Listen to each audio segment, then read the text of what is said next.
Hi, how's everybody doing today? Clint the audio guy here. In this video I just want to discuss a topic that I call budgeting for a hi-fi system or a stereo. But in my business we want to aim for a better sound than just your average stereo, so we call that hi-fi, high fidelity. Anyway, the budget here range, this works for anywhere between about $5,000 and $30,000. Much below $5,000 and the ratios don't work out quite as well. I'm going to be working in percentages here of your total budget to spend on each component in a system. Above 30 grand, the items just get so varied and obscure that they also don't follow the budget nearly as well. Anyway, let's get going here. I'm making this because I do have customers from time to time spending too much on one component and then they don't have enough to finish off their system. Perfectly valid to do if you have some other stuff to use and you do the purchase one item at a time and you upgrade your system over time. Perfectly valid thing to do, but this is for when you're purchasing a whole system of new product. I deal in new products, and how to allocate your dollars. So, or a best way to get the most value for your money. So here we go. Starting off, this is also an order of importance, in my opinion. This is all my opinion, by the way, in my 2 decades of doing this professionally. But speakers, 40%. I'm just giving you an average. So anywhere from 33, 1/3 of your budget to half of your budget on speakers. Speakers, as I've said before, this is the most important component in your system. This will determine the sound quality of your system to the greatest degree of all the components. So this kind of determines your overall flavor of the sound that you're going to be getting out of your system. So 40% is just kind of an average. So if you're doing a $10,000 system, you got $4 grand to spend on speakers. Now this can vary a little bit. If you find a speaker you really like that's $2,500, perfectly good. Then you got another $1,500 to spend on the other components. Or vice versa. If you find a speaker that's $5 grand and you got 10 to spend, that's a lot of your budget, but it may be worth going for it because it is the most important component. Okay, next. Preamp and Amplifier. I put these in the same category because they work together and sometimes they're in the same box, like an integrated amp.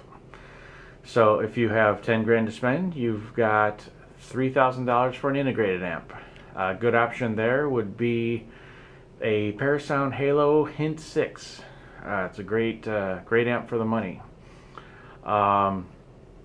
If you had 5 grand to spend, you have $1,500, so you're going to be closer to a Rogue Audio Sphinx, something like that. So these work together. I also, if you're getting a separate preamp and amp, I suggest getting the same brand because the preamp is going to output the exact impedance and voltage that the amplifier wants to see. So keeping those within the same brand is always a good idea. It's not necessarily traumatic if you don't, but it's a good idea to keep those in the same house, so to speak. Okay, next most important component, sources. A lot of people think source is the most important component. That is not me, because you can get a heck of a digital source for $450 and it sounds great. I also hear I say sources because I'm assuming here that this is for all the sources that you have. So I'm saying 20% of your budget for, let's say you're doing vinyl and digital. So an analog source and a digital source. I also put a little 3-to-1 ratio here because to get the same quality of the digital source in analog, you generally have to spend 3 times as much. So let's say this is a $10,000 system. You have $2,000 to spend on sources. I'm suggesting that you spend $1,500 on the turntable and $500 on your digital. Now this is because $500 gets you a heck of a digital source. It sounds great. this is going to vary quite a bit with your listing preferences. If you almost never listen to vinyl, it's a perfectly good option to get a $500 turntable and a $1,500, let's say, digital streaming piece. If you only stream, maybe you're going to spend $2,000 on your streaming piece, or maybe you spend $1,000 on your streaming piece, and then you take that other $1,000 and get better speakers or put it towards your preamp and amplifier. It always kind of goes up the chain. If you don't spend as much here, which is perfectly good to do, you can move it up the chain into the more important pieces of the system. So 20%. That's assuming a turntable and a digital source. Okay. Then I've got cables and rack. Now cables do sound different. I know this is a hotly debated subject, but they definitely sound different. I have done comparisons and I have picked cables based on their sound in the past. I know other people have tested them for sure and have gotten results out of it. So it is a thing. Is it a super important thing? Maybe at the highest levels, if you're pushing the system price up there, yeah. If you've already chosen all the above pieces, the way you can tweak your sound and improve it is with cables. But in general, if you got $5,000 to spend, you don't want to put a lot of money into cables. You just want to get something good quality, some good oxygen-free copper, get something decent that's shielded, but you don't need to go crazy on them. The rack is I almost didn't put it in here because it does not produce sound. Everything else here is producing the sound, but you do need something to put it on. So if you have, say, a $10,000 system, you got $1,000 for cables and rack. Say you can put $500 into your rack, $500 into your cables, and you're going to be good to go. If you already have a piece of furniture or a rack, you can take that money from your budget and move it upstream. Once again, get a better speaker, get a better preamp. Preamp can make a huge difference in the sound of a system, by the way. That's where a lot of the magic happens. Also, what I did not include in this list is things like accessories, like power conditioning. So let's say you already have a piece of furniture you're going to put it on. Call this cables and power conditioning, because you need something to plug everything into.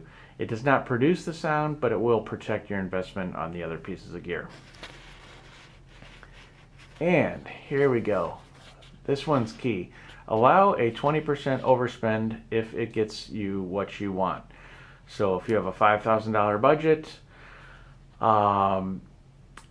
don't be shocked if when you pick what you really want is $6,000. And we got to factor in tax here too. So if you have $10,000 to spend, is it going to kill you if you spend $12,000 if it gets you what you really want out the door? Let's say speakers. There's a $5,000 speaker that you want. You have $10,000 to spend. You can't, with the preamp and amp you chose and the sources, you can't get it into the $10,000 budget. Is it going to kill you to go $12,000? Usually not. If it does, then you have to undershoot, and it's just not in your budget. But better to get the speaker that you really want than to get a lesser speaker and then regret it 6 months or a year from now, going, I should have got the X speaker instead. Because the speaker, these are the longest lasting two pieces in your system. Speakers are good for 25 years plus, so are preamp and amplifiers. So these are great investments in the system. In 25 years, you're not going to care that you spent an extra $1,000 on your speaker. But you will if you didn't get the one you really wanted. So I always say that, allow a little extra for the overspend. So anyway, I hope that gives a decent idea of how to allocate the money out. Totally, in my opinion, these are all flexible. Sometimes you might find a speaker you just love for, less than 40%, and then you got more to spend on the electronics. That's perfectly valid as well. But in general, this is, in my opinion, what how you should allocate the funds for the best bang for the buck, because that's what we're trying to do with all these systems. Anyway, thanks for watching. If you want to see any of this stuff that I can get you, see me, ask for Clint the Audio Guy at Extend Technologies, and I will love to talk audio with you. It is my favorite subject. So, all right, thanks for watching, and we'll see you guys on the next one.